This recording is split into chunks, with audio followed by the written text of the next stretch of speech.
Se Deus estava gostando do culto ou não, pergunte a Ele. Mas o Espírito Santo estava ali trabalhando para que nós pudéssemos fazer um culto que Deus recebesse. O Espírito Santo está batalhando nas pessoas para elas serem um culto que agrada a Deus. Aí para tudo aquilo ali, aquela ação do Espírito Santo para exaltar homem, para exaltar candidato. Ali deveria estar falando capítulos da Bíblia, versículos da Bíblia, não o número do candidato. E os obreiros ali concordando, se omitem. Volto e pergunto: cadê a teologia de vocês? Cadê o doutorado? Cadê a pós-graduação? Cadê os ensinos teológicos? Cadê os marcos antigos? Pessoas que não vão ali, não é para cultuar a Deus, vão ali só para se apresentar como candidato. Gente, isso é iniquidade. Você não vai num culto para se apresentar como candidato, gente. Você vai num culto para oferecer um serviço a Deus. Você vai num culto para adorar a Deus, cultuar a Deus. Você não vai ali num culto, vai ali num culto e se apresenta, depois sai correndo para ir para outra igreja ou para ir para outro lugar, para ficar se apresentando como candidato. Igreja não é para isso, gente. Isso é uma vergonha. A pessoa ir ali não é para cultuar a Deus, mas para fazer propaganda de si mesmo.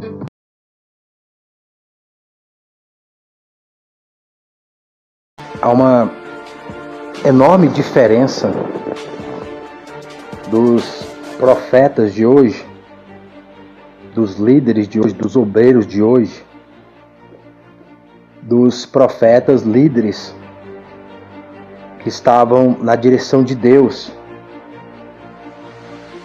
dentro desse contexto, porque eles tinham tal comunhão com Deus que eles já sabiam quem seria os que governariam, que estariam na frente do povo, seja no contexto de um reinado dentro de Israel, ou no contexto de uma nação com um rei, com outra doutrina, de outros deuses, dominando sobre Israel. Então Deus já comunicava a eles antes quem seria que estaria liderando, dominando, governando, presidindo sobre o povo. E hoje nós não temos tal comunhão para receber do Senhor a revelação e agir dentro da direção da vontade de Deus. Então, dentro desse contexto, Jeremias estava dentro da direção de Deus.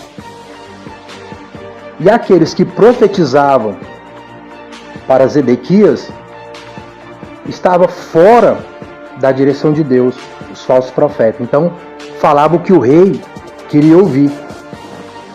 E Jeremias falava aquilo que Deus queria que falasse, que o rei não gostaria de ouvir e nem os seus profetas. É muito fácil você falar um discurso onde está a maré, a multidão, entre aspas, a favor. A questão é você pregar contra as ondas, você pregar em direção contrária àquilo que o mundo prega. Porque o discurso dentro de congregação em época política, em alguns lugares, é o mesmo do mundo. Se fazem campanha no altar, no lugar onde colocaram uma pedra, oraram, consagraram para se ministrar a palavra de Deus, e fazem desse altar um palanque eleitoral como no mundo. Não há diferença.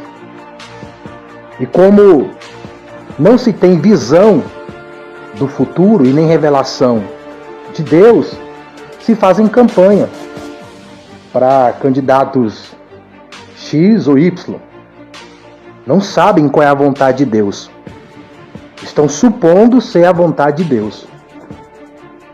Eu lembro, na época do governo antecessor a esse, que um irmão falou que uma irmã iria ganhar, porque se denominava cristã. E hoje, a mesma, ela está apoiando esse candidato e esse partido que o pastor ali, os obreiros, é contra. Então, antes ela era cristã e o irmão falou que ela ia ser a presidente para abençoar o Brasil, entre aspas, os crentes.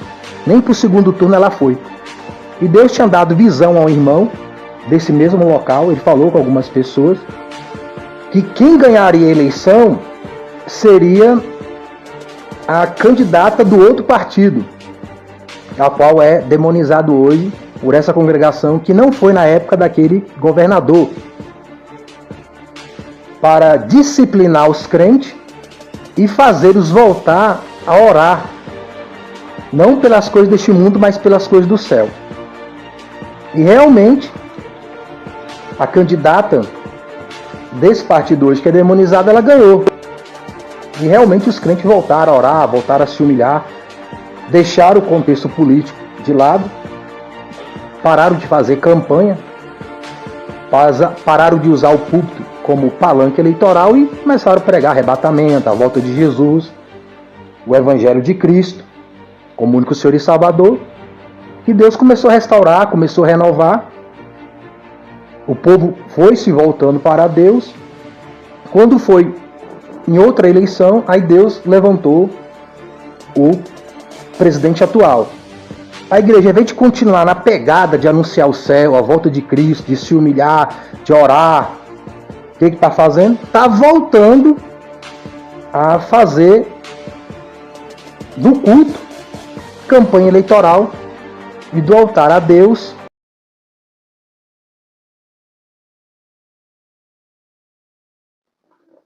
Eu fico imaginando a cabeça de uma pessoa que não é convertida em Cristo como único Senhor e Salvador da alma, mas começa a frequentar igrejas evangélicas e começa a ouvir que vai ter vitória, seja familiar, seja profissional, social, política. Mas essas profecias não são verdadeiras. E a pessoa percebe que aquelas palavras foram mentiras ao seu respeito. Existem profecias que elas são verdadeiras, que alguém te traz uma revelação, uma profecia, no outro dia, nos outros dias, na semana, nos meses, acontece totalmente diferente daquela profecia e daquela revelação. Mas ela é de Deus, ela vai se cumprir. Tem um amadurecimento para que se haja colheita daquela profecia. Quando Deus mandou Moisés libertar o povo no Egito, a princípio não aconteceu como Moisés pensava, ou o povo pensava.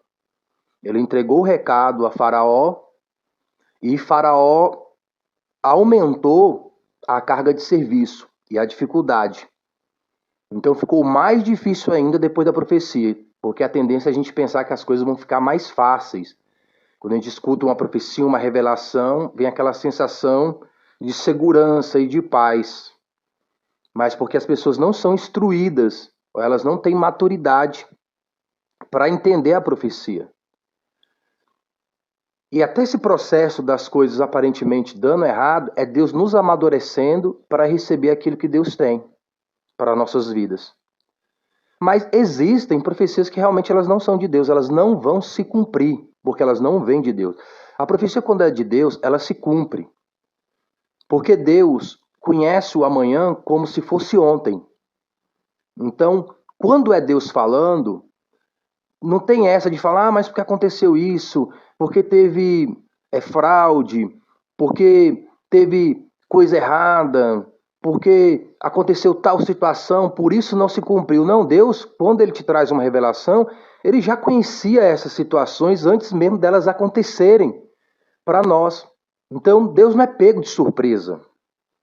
Então, Deus não vai prometer alguma coisa que alguém, nem os anjos, todos os anjos que estão no céu e os caídos se juntassem, e todos os seres humanos se juntassem, todos os animais ferozes, e tudo se juntasse contra Deus para que a palavra de Deus não se cumprisse, eles ainda não conseguiriam. Podia se juntar lá Miguel, Gabriel, os arcanjos de Deus, os anjos rebeldes que se revoltaram contra Deus e hoje são espíritos enganadores. Poderia se juntar todas as igrejas, todas as religiões contra a palavra de Deus, que não teria efeito nenhum. Quando a palavra é de Deus, Deus fala, ela será cumprida. Não tem como ela voltar vazia, mas existem palavras que não são de Deus.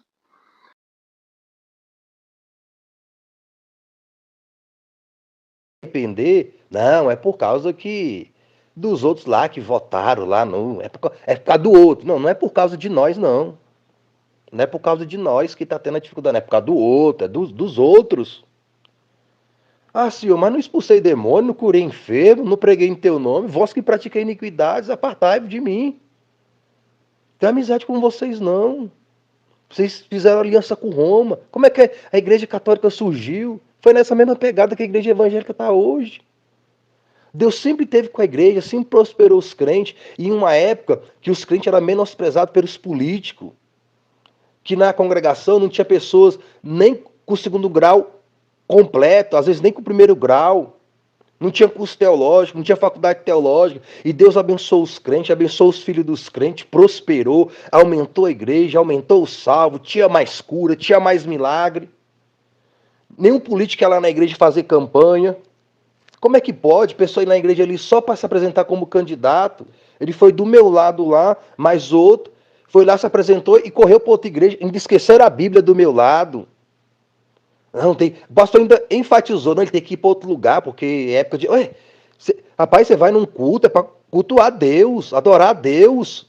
Você não vai lá só para se apresentar como um candidato, não. É isso que está ensinando para essa geração de jovens. O povo já chega ali na congregação, já não dobra o joelho, já não ora, já não busca. É conversação, é piada, é gargalhada. É uma desordem, irmão.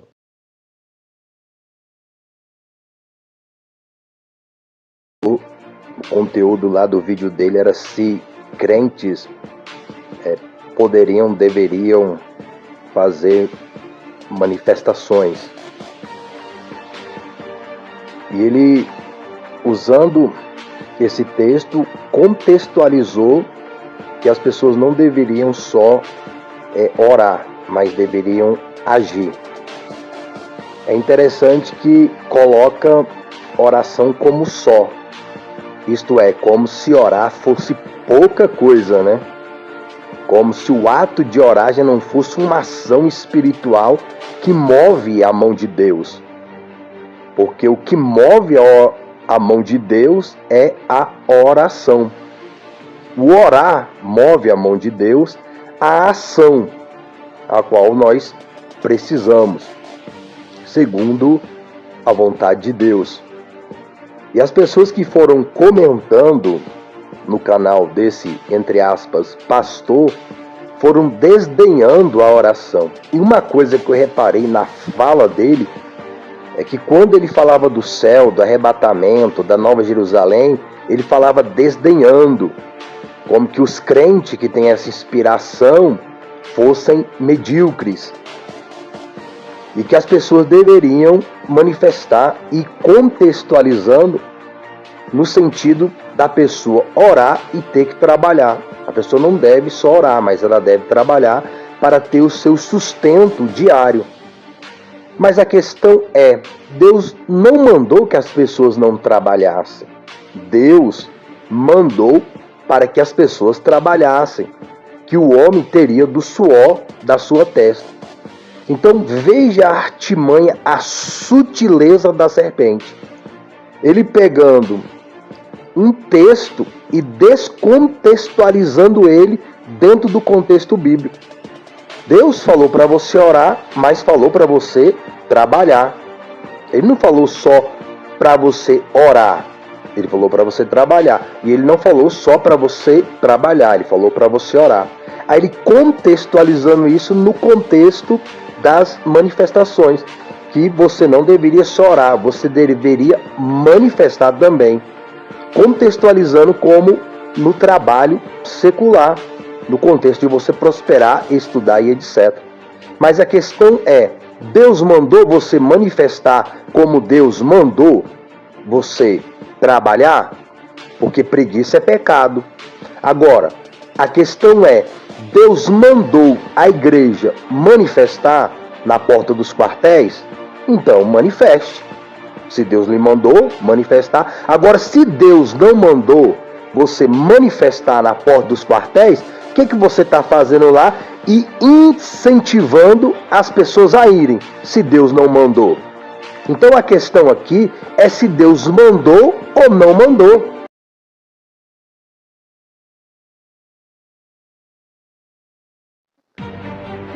Essas imagens que virão a seguir é dentro do contexto de algumas publicações, de algumas mensagens a qual eu ensino, que estão no canal Voz que Clama na Cidade, para que alguém entenda e compreenda que aquilo que falo não é de mim mesmo, mas é do Senhor Jesus Cristo. Então a inspiração de Roma, ela já vem de algum tempo sobre os altares, os cultos, a liderança das congregações. O partido que hoje é demonizado, satanizado, ele também já foi apoiado pelos mesmos que hoje criticam tanto a presidência como a deputado estadual ou federal. E as pautas desse partido são as mesmas daquela época. E hoje se critica certas pautas, certos posicionamentos, mas que naquela época não criticavam, mas eram os mesmos de hoje. Então essa inspiração romana, terrena, animal e diabólica tem doutrinado muitos líderes, porque muitos pastores, eles são discípulos desse que vocês vão ver aí na imagem a seguir. Mas eu quero dizer uma coisa para você, Lula. Eu observo bem a fala das pessoas. Enquanto eles estão com o império do medo, para neutralizar o potencial dessa nação, você tem dito: eu acredito na capacidade do brasileiro de superar a crise. Enquanto eles, com o império do medo, estão neutralizando os sonhos, e quem não sonha não vai a lugar nenhum, você tem passado os teus sonhos, quer construir uma nação grande. E hoje se ensinam, quem vota nesse candidato ou votou, quem vota em candidatos desse partido, deve se converter. Quem apoia esse partido e candidatos desse partido não é cristão. E nessa época aí, qual era o discurso? Qual era a pregação? O partido mudou? Os pastores mudaram? A pregação mudou? Deus mudou? Será que há alguém que mudou? Ou todos permanecem o mesmo? Se o próximo presidente do Brasil.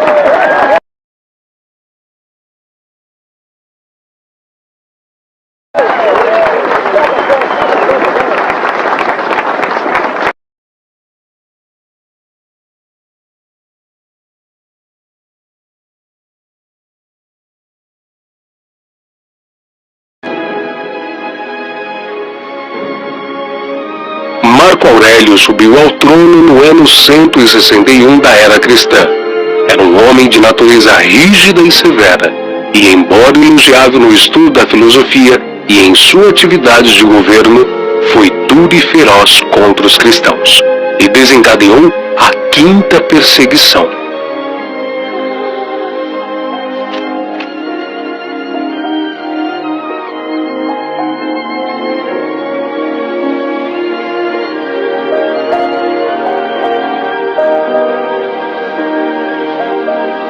As perseguições produziram uma igreja pura, pois conservava afastados todos aqueles que não eram sinceros em sua confissão de fé. Ninguém se unia à igreja para obter lucros ou popularidade, riquezas e prosperidade, mas somente aqueles que estavam dispostos a serem fiéis até a morte. Se tornavam então publicamente seguidores de Jesus Cristo. Onde quer que procurassem refúgio, os seguidores de Cristo eram caçados como animais. Eram forçados a procurar esconderijo nos lugares desolados e solitários. A primitiva igreja em Roma poderia ser chamada com razão de Igreja das Catacumbas.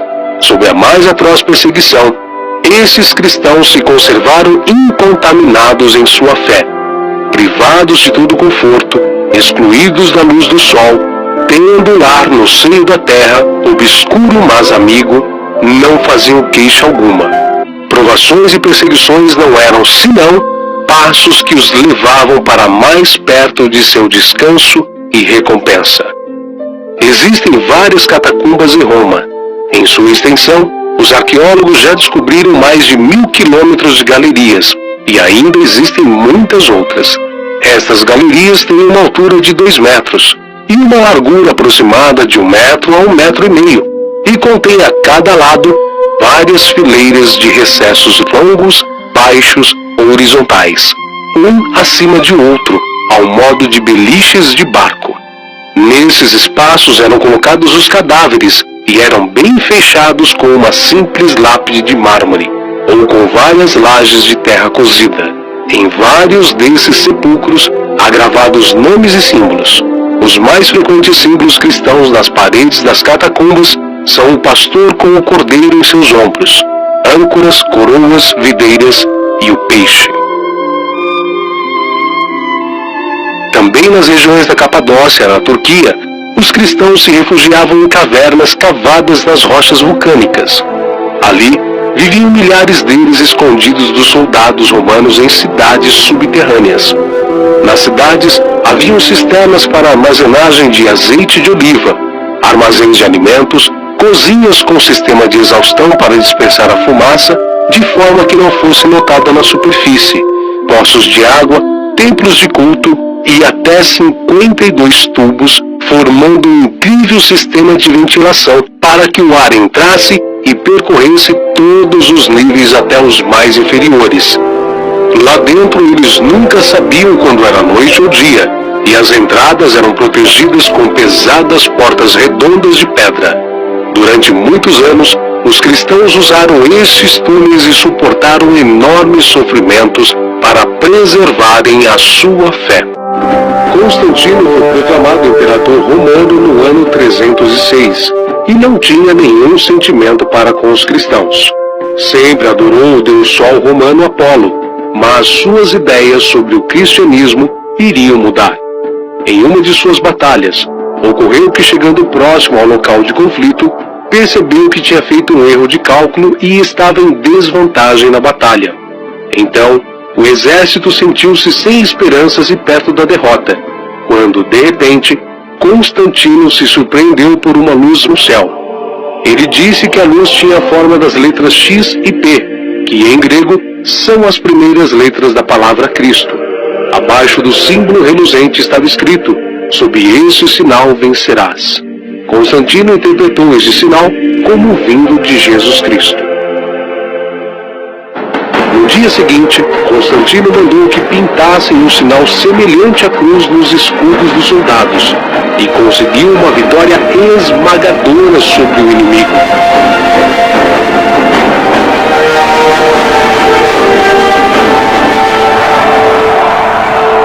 A partir de então, Constantino professou sua devoção à fé.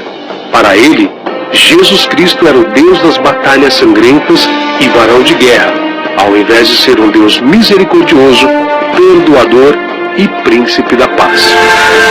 No entanto, mesmo depois de convertido, Constantino não abandonou sua adoração ao Deus Sol e o manteve como símbolo principal em suas moedas.